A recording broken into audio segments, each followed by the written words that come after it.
5 August Sheikh Hasina পদত্যাগের আগ মুহূর্তে রাজধানীতে ভারী অস্ত্রের সর্বোচ্চ ব্যবহার করে বহু ছাত্র জনতাকে হত্যা করে পুলিশ।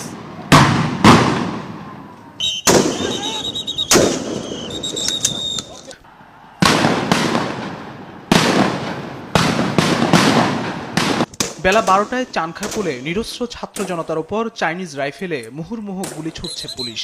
খোদ রাজধানীতে দিনে দুপুরে বৈষম্য বিরোধী ছাত্রদের ঢাকা টু লং মার্চ ঠেকাতে ভারী অস্ত্রশস্ত্রে বৃষ্টির মতো গুলি ছোড়া হয় নিরীহ ছাত্র জনতার উপর।